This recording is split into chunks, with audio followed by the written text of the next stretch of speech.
in the voice space, return on a IVA is typically between 8x and 20x, depending on what you're doing already.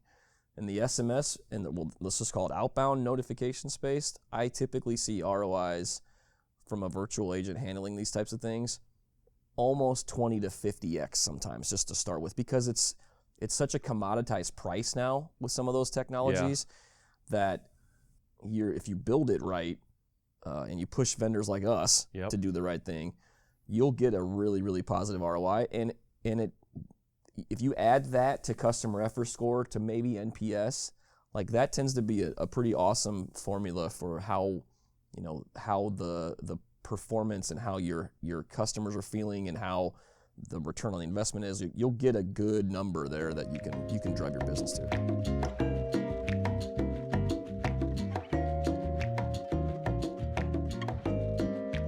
Hello everyone, welcome back to another episode of No Hold Time. I'm David Ariza here with Brian Bremer and Eric Robeson. Thanks for coming back. Today, I'm going to let Eric decide what we're going to discuss. Eric, what do you want to chat about today? Well, we've been talking a lot about technology and how it evolves, but some things, stay the same around customer experience and customer satisfaction, customer service. But we talked also around how a lot of our discussions start with figuring out what the outcomes a customer's trying to achieve, what challenges and issues they're trying to resolve. So let's dig into how do we quantify those things? Like how do we quantify outcomes and resolution of challenges? So let's talk metrics. I know I've said in other previous episodes, I was told there'd be no math. There's going to be a little bit of math today. So let's talk metrics. Yeah. So Brian, we've been in this for a while. We've seen metrics evolve over the years. There's new terms like customer effort, but then you've got your traditional customer satisfaction and other metrics that are related to automation and self-service. What's your take on some of the more important or critical metrics that have kind of been consistent in our business? Yeah, you're right. We have seen people come up with new ones in the last few years that have been kind of fun. I still like the basics a bit. We can talk about some of the new ones too. I'm a basic old school guy when it comes to this kind of stuff. And we're going to probably slant a bit towards contact centers and IVAs, IVRs, and kind of that world. We might even talk a little bit about like how outbound campaigns are kind of regulated too, or calculated at that point. So let's pick on some old stuff. So I like the first thing when we talk to customers about moving to an IVA, the question we always ask them is, do you know a couple of things? One is, do you know how well your IVA is doing? And that can be broken down into how many calls actually complete a self-service activity in the virtual agent. How long does it take to get that done? And then, do you happen to know your cost per call? I think those are three major things that we always ask. And Brian, when you say cost per call, typically it's the cost per call with an agent, correct? It could be all of it. Could be all of it. Yeah, we tend to start with the agent side, which is, or just a human. Like, what's a call to someone at a retail store, like standing in behind the customer service desk? All that has money, right? It has loaded salaries, it has real estate, it has taxes, it has software, all the above.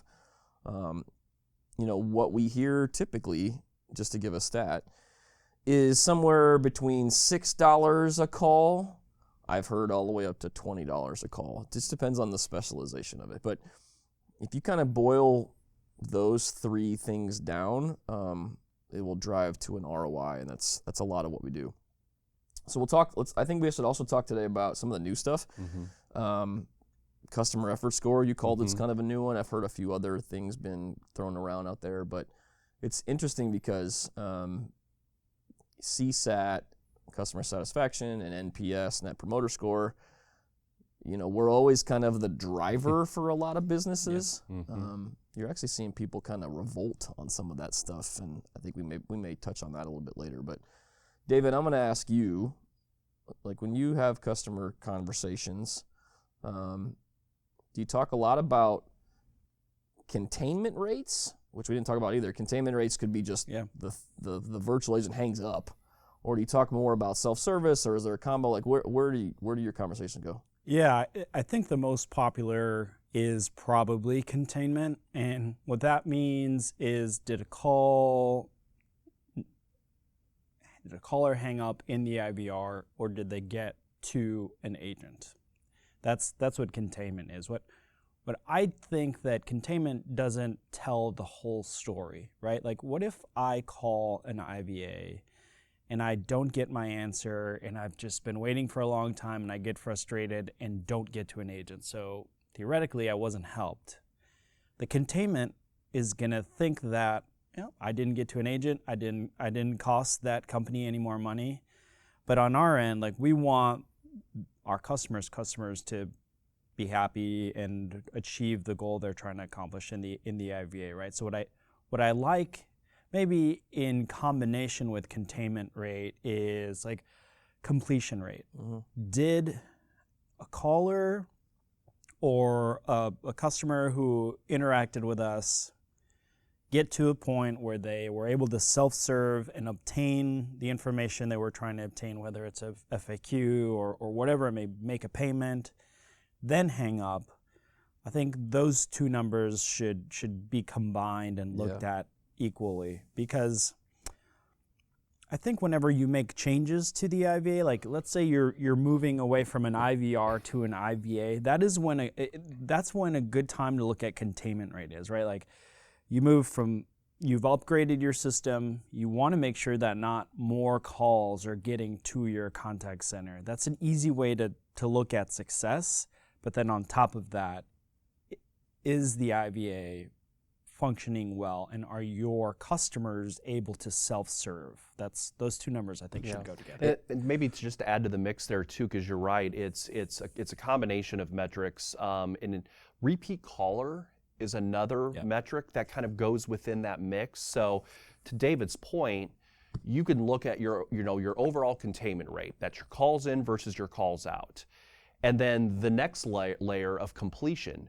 And within that metric, you may see callers who called in to get their account balance and they successfully completed that task. Mm-hmm. But they had another question that they weren't able to self-serve, so they ended up transferring. So you've got some good completion in there, but that call wasn't contained. Mm-hmm. And then you layer in repeat call to see, did that caller who completed one thing, but then they may have transferred, did they end up calling back in, and what did they do? Did they go down the same path again because they didn't get their inquiry solved? So the blend or mix of those three metrics are really powerful and help show not only ROI and just the cost savings of containing a call, but really what was that experience, and are you driving more calls or you're driving higher completion of tasks within the applications? I think where you're going does start to lead towards effort scoring. Yep. Before we jump into that, I do want to, we used to have a customer collectively when I started here a long time ago that they had 400 agents, and I still to this day don't know how anyone ever reached their agents. Their IVR was so tight and contained. I mean, that's what they wanted. They wanted no way out, essentially, right? And I also saw their brand equity and their amount of customers drop like a lead balloon. And so then they flipped the other side and opened it all up, and their cost went way up. So it is a balance of almost a bit of a pain threshold that it's the effort scoring, right? It's what do you want to do? How much do you want to make your callers, your chatters, whoever, really push them to the limits of screaming at these things? Or, how hard is it to get something done? And so where customer effort score kind of evolved from is some of that, which is around, and it could be anything. It doesn't have to be calls.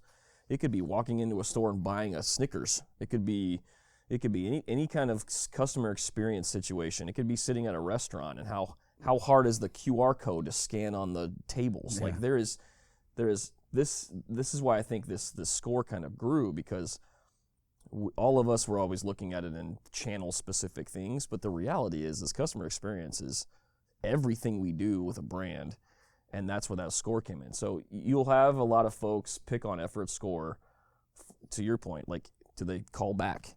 How long was the call? Yep.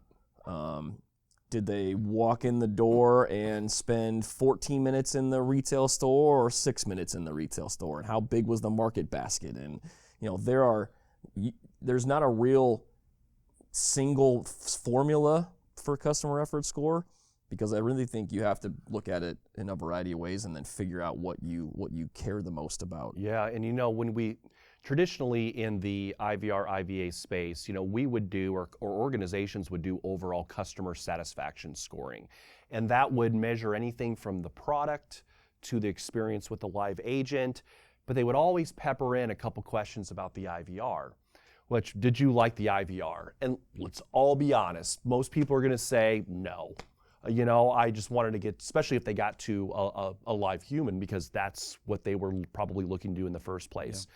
So we've seen this shift now in talking more about effort score, whether you're just looking at the true metrics of how long did they spend on a task, did they call back. And I think there's some opportunity out there to really evolve how we score or see satisfaction around an IVA. I mean, just kind of playing this out a bit, think about having a customer that completes a transaction in the IVA, and afterwards you ask them, hey, would you mind taking a quick survey? And really the survey question could be more around, how easy was this to do? And would you use this to do it again? Mm-hmm. Because then it can validate that, okay, they completed that task and they said it was easy, check, and they would do it again, check.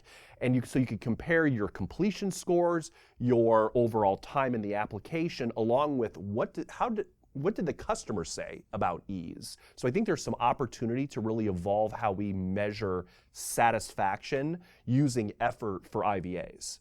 Yeah, and you're going to get a 5% kind of enrollment rate into those surveys. Yep. So there are other things in that space that we can tackle. Like we look at, when we talk to our clients, things like, what's the speech recognition rate? Mm-hmm. Like, how well is the speech, intent gathering, understanding what you're doing? It's a bit of a jaded score sometimes, but we score that. How well does one prompt get to the next prompt? Is it a choking point? Is it really open, easy to do? Yeah. Like, all of that stuff is such an important thing now, because you will only get 5% surveys. Yeah. And you're right. Back to something we talked about previously, which was, you're calling in because it's a defect in the exactly. service or the brand or the product. You're not happy. You're not calling in for fun. So when you do those surveys, you're a little bit biased naturally anyway, right? Yep. So there's other stats there. Yeah, it's like any review, a Yelp or Google review. It's the people who are really, really happy, but usually it's the one that had the bad experience. You guys ever stay on after for surveys when it's a good thing? I have never stayed. I don't think I've ever done a survey. I don't think I've ever done a survey other than either. Ones we were testing for our clients. Yes. Yeah. I will tell you, if I get a survey via text message, I will usually take those. Very good point. I will too. So it's all about the channel. Like email, no way. And when I'm done with a call and I had to talk to an agent, I've already taken up more time than I thought to begin with, so I don't have time for that. But you send me a survey via text and I can pace it myself, sure, I'll take one. Yeah. Yeah. So I'm with you there too. Should we talk about outbound and kind of that world too? Yeah. Because I think proactively notifying customers of an event will deflect them from calling in. It'll also just feel good. Like I mean, appointment reminders we've chatted about. Prescription reminders we've chatted about. Surveys, even outbound surveys. Well, so when I talk to folks about outbound, I think of a handful of really important statistics. One is kind of enrollment rate, because TCPA and all the compliance around outbound is important to understand. And don't ask my opinion; we'll ask your legal folks. But how many people do you have enrolled? How many people have unenrolled? Because that'll tell you how they're feeling about it, right? They're feeling that the messaging is too much. it's not good, it's the wrong number. Like enrollment's such a key piece of this. But let's call them enrolled. We're now dialing, we're now texting, whatever it may be, telling you of some kind of proactive information. We want to then look at delivery rates. How many people got the messages? How many people answered the phone? Answered rate's another one. How many people finished the entire flow? How many people replied? Yep. Like all of those rates, back to the same point, are important, and it's why I think effort score really came around, because you can smash all those together and really have a true North Star rating that your company is running towards. Yeah, all said and done. and we've seen prescription reminders. They've been around for a while now, and we've seen organizations take a closer look at those numbers and pickup rates. And if you've got loyal customers who always refill on time, they always pick up their prescription on time, you may not need to inundate them with a lot of messaging, as all you're going to do is just annoy them, versus someone who you may need to nudge a little bit longer. But the data now can help tell that story and give more of a unique experience based off of the type of customer you are for that business. Yeah, it goes back to hyper-personalization. Yeah, at that exactly. Point, right? You know trends, people, time, effort, life, whatever, and you know them. Yep. So treat them differently than maybe someone who wouldn't be treated differently. Exactly. I like a proactive notification, and we've talked about this. I partner with some financial institutions, and there are people, you talked about repeat callers that call in like every Friday to make sure that their check was deposited, things like that. We're like, well, if we know someone is calling every Friday, why don't we offer to say, last time you called, it was to check your balance.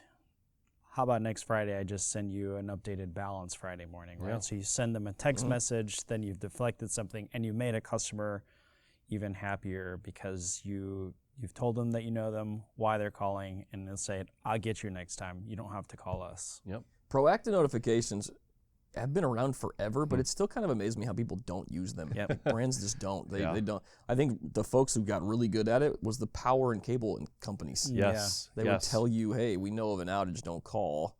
Or, hey, this is the update for that outage. And it just became a standard in the business. I mean, I think half of our company profited well off of that business standard. Yep. Another cool use case that Eric and I have been talking about recently with an airline is one of the problems they're trying to solve for is people not going to the front desk to check in. Even like you have an app that has a boarding pass on it. You're not going to check a bag. You can go directly to security. But for some reason, people feel like they need to go to the front desk, and the front desk is packed. Yep. And so one of our recommendations to them is, morning of your flight or the night before or a couple hours before your flight, say, we know that they are not checking something because they've already checked in and they said they're not checking a bag, right? So the proactive text message says, hey, looks like you're checked in, you're not checking a bag, you can go directly to security, avoid the front desk or something like that, which was met with really good feedback. But that's a good one too, right? It's just helping that experience. One, if I can just go directly to security, well, we know that because we travel a lot. But if you're telling someone who's not as frequent of a flyer that they can go directly to security, that'll help alleviate some of the backlog in their front desk. And a positive experience for the guests. Absolutely. Right? That's a great example, David, and kind of goes back to effort because they have an overall goal, a duration from the moment the customer gets to the curb to their gate. So it's all about the effort of a customer going from curb to gate within a certain duration, and they're looking at things like infrequent travelers. How do we make sure everyone is aware that you don't have to worry about all this stuff you used to have to do. With mobile check-in, just get right to your gate. So it was really, really neat to see that. SMS has evolved a lot. It's a fun history lesson. I think it was back in the first message was like Merry Christmas. Oh, that's right, it was. Sometime in the 80s. Yeah, yep. But I like it because, and I'm going to butcher this stat, so don't source me, college kids. Like 97% of people, when they receive a text message, look at it within the first 5 minutes. it goes up to like 98 within the first 24 hours. So you have an active, attentive audience, right? Yeah. So using it is such a thing. The stuff that I've seen in the last 5 years evolve to is, Google's got an RCS messaging capability, which we'll another day talk about the technology there, but Apple Messages is now really starting to take hold in branding. And so instead of getting a short code or 1, 2, 3, 4, 5 equals XYZ brand, now you actually get a branded message from the people. Now, most of the time Apple Messages go to a chat like agent. They don't have bots all the time in between them.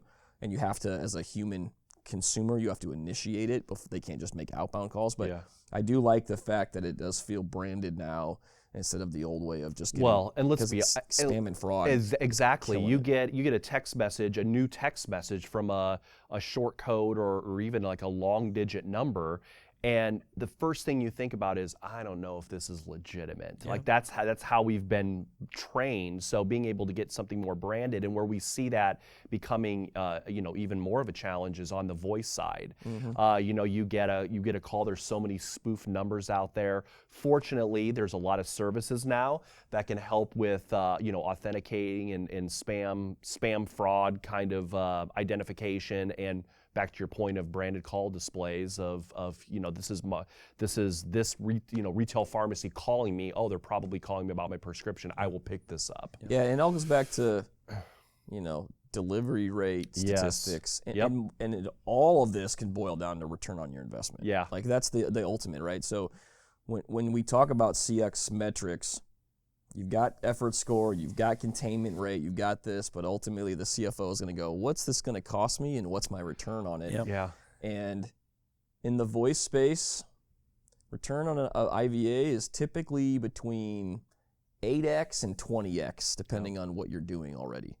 In the SMS, let's just call it outbound notification space, I typically see ROIs from a virtual agent handling these types of things almost 20 to 50x sometimes, just to start with, because it's such a commoditized price now with some of those technologies that if you build it right and you push vendors like us to do the right thing, you'll get a really, really positive ROI. And if you add that to customer effort score to maybe NPS, like that tends to be a pretty awesome formula for how the performance and how your customers are feeling and how the return on the investment is. You'll get a good number there that you can drive your business to. Yeah, and David, coming into the business and selling a different type of product set and coming into more like a solution type of product, it is exciting being able to work with customers when they go, well, how are we going to budget for this? And you're able, the formula, the numbers you're able to work through, and Brian already touched on this in the very beginning of, if you know what your cost per call is, you know what it's doing today, based on our experience, we know how long something's going to take to happen within the application and what success rates usually are. Getting to that number to be able to them to go back to their CFO and go, look, for this upfront investment, we're going to get that back in year one and then some over the following years, allows for organizations to try something new with much lower risk, just because of how we're able to show the numbers. Yeah, and we typically, when we think of ROI, because we do this so much, we tend to start in the contact center. We talked about that, right? But when you put some automation in or proactive notifications and you start to decrease those calls to human beings, you have to also think of the folks in the retail store or the retail pharmacy or the doctor's office or whatever, right? You're not going to go cut 50 heads out of a pharmacy. They've got typically 2 people working the place. The numbers that you can't always put on paper, well, at least we have a trouble and struggle with it a bit, is the soft numbers of getting those folks that now are not answering all the calls to go do something that's higher value in your operations, right? Do a health consulting that they don't have to just take the next inhaler refill over the phone. Go make sure the shelves are appropriate so you're selling things more. Like there are some soft numbers in there that we don't. It's really tough to put in there, but when you build business cases around metrics, you have to consider some of those soft metrics because you're right. you can't always cut people, Yep. but you can put them in higher value activities. We've visited a few, retail pharmacy operations, live, doing their thing on a daily basis. And when you see pharmacists on the phone calling people to remind them about a prescription they need to refill, you're thinking, wow, they could be having a conversation with this customer over here about their medication versus smiling, dialing on the phone to remind someone to refill a prescription. So you're right. I mean, the soft costs are sometimes tough to put numbers towards, but it's something you can kind of see and feel when you're living in those, in that operational environment. I think that hit most of them. Keep in mind, to get some of these numbers and statistics, you have to map out like a journey and figure out where the measurements can all happen. You have to have some sort of voice of customer survey or plan to obtain all of that, to make sure you do really truly understand what they're doing, because numbers can tell whatever story you want it to. Yeah, exactly. You can sway them. And you just have to have a plan and make sure you ask vendors, people in this business, what they're doing. And I think that's something that I have gained a lot of knowledge on in the last couple of years at these events, is that they are sharing the fact that maybe NPS isn't for them or CSAT isn't for them, but this thing is and that thing is. And we made this other new acronym up because it's really fun and it built our business, right? So keep pushing, because that's, I think, the last piece that I'll say is just keep pushing to find what works for you. But make sure you have a plan to hear it along the whole way. Yeah, like the question should be, how do you measure success? You got it. Yep. Yeah. And it really has. I mean, it evolved. It used to be just everyone just looked at containment rate and that was it. Well, there was ramifications of looking at one metric. So you're right. It's a balance of like just the hard, true numbers of the performance of the IVA, and then there's more of the soft skill numbers that come from NPS, customer effort, and layering those things together is going to give you the best view into overall performance satisfaction. And are you doing the right thing? Yeah, and you don't have to do it yourself. No. Like, there are lots of consulting companies. There are a lot of amazing analytics companies out there. You don't have to do it yourself. I think that's the other piece that's out there. We can do it for you. Brian can do it for you. Nice. I think that's it. Yeah, well, thanks for coming by. We appreciate everyone listening. Please subscribe, like, comment, all that good fun stuff. And we're excited to come back with some more episodes soon. Thank you. That's wrap party. See you at the bar. See you at the bar.